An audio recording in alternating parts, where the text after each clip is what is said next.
Unrelenting storms have returned to central Texas, just days after historic July 4th. Floods took over 130 lives and left more than 160 people still missing.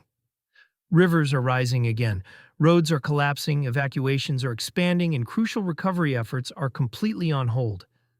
This is no longer just another storm. It is a second wave of disaster, and it is gaining strength by the hour.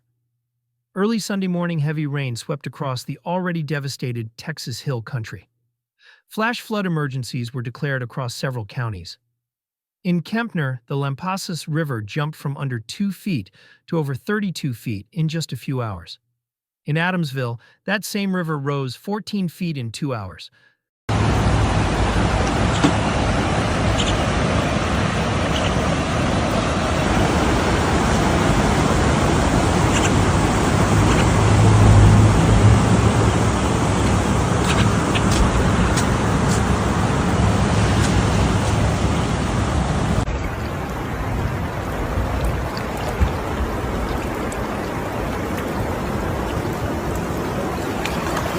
San Saba County received over 9 inches of rain in less than a day.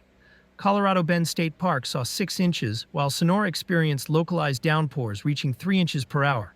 Evacuations are underway in flood-prone zones, especially south of the San Saba River, east of Highway 16 and north of Wallace Street and Highway 90. Many roads are underwater, including county roads 3300, 2313, 3384, and 3220. County Road 4330 is fully impassable. Highway 190 in Kempner is under constant monitoring as water levels approach bridge height, raising serious safety concerns. The ground is already saturated from the July 4th flooding and can no longer absorb new rainfall. This creates dangerous surface runoff and intensifies flash flood threats across low-lying neighborhoods and creekside communities. In Kerr County, the hardest-hit region during the Independence Day flooding the Guadalupe River is once again rising fast. In Ingram, near Kerrville, streets are completely underwater. Homes are cut off, and access roads are disappearing.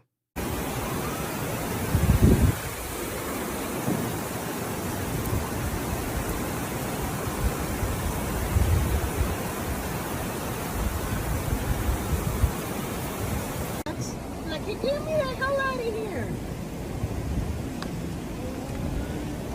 Look at that big old piece of tree. It's not raining.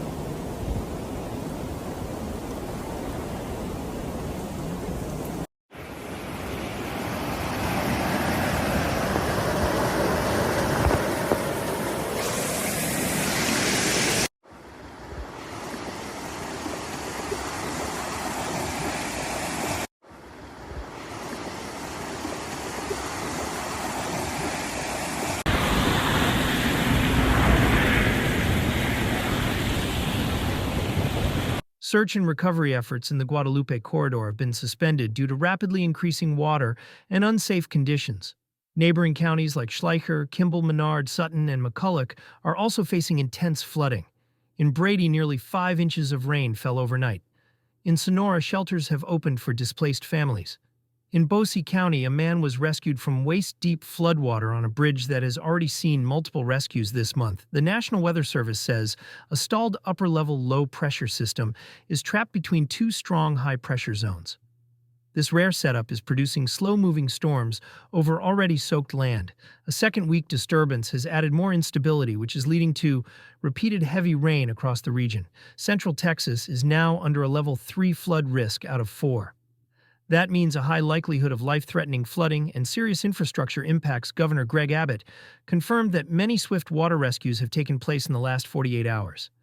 He urged everyone to stay off flooded roads. The message remains simple: turn around, do not drown.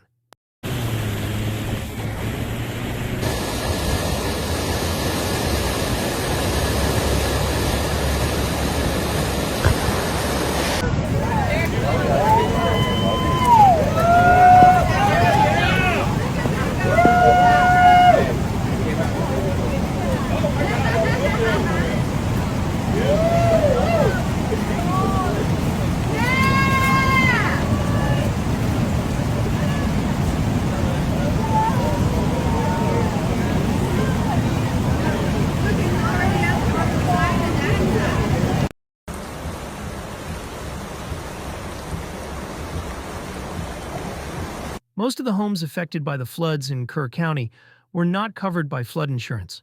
Reports show fewer than 5% of properties in the area had insurance. This highlights a major gap in disaster preparation and policy for rural Texas communities. But local response has been strong. Grassroots teams like the one led by Representative Josie Garcia have mobilized hundreds of volunteers to support food distribution debris, cleanup, and emergency housing. Nonprofits like Lift Fund have committed more than $1.6 million in recovery grants to help small businesses rebuild.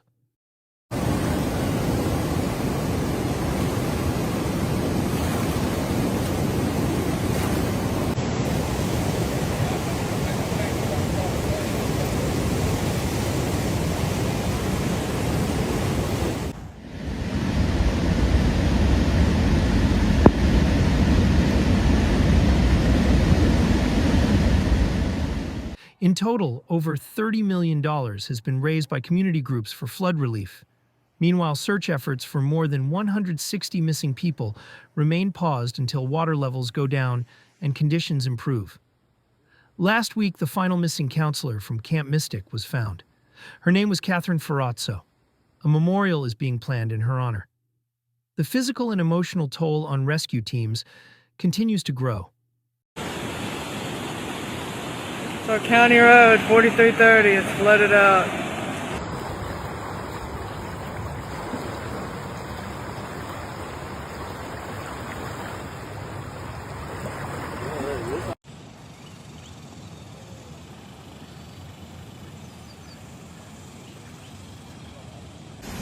Cherokee and Bend.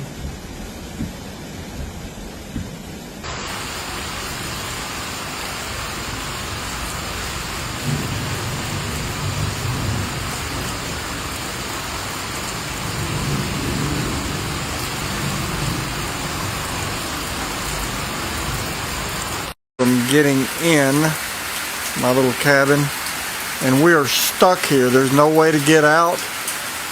We can get to high ground real easy, but there's no way to get out of the camp because the roads are washed out. Cherokee Creek is on a tear. Many are working in toxic water and dangerous debris fields with minimal rest. A dangerous heat wave is now moving into the area, pushing heat indexes above 110 degrees. This adds even more strain for families who have lost power and shelter. But with rainfall finally tapering off later this week, officials are hopeful that recovery and search efforts can safely resume. This is not just a weather emergency. It is a fight for survival and stability in the face of relentless storms. If you are in an affected area, evacuate when told. Avoid all flooded roads. Stay informed through official weather updates. Support your community through verified relief channels.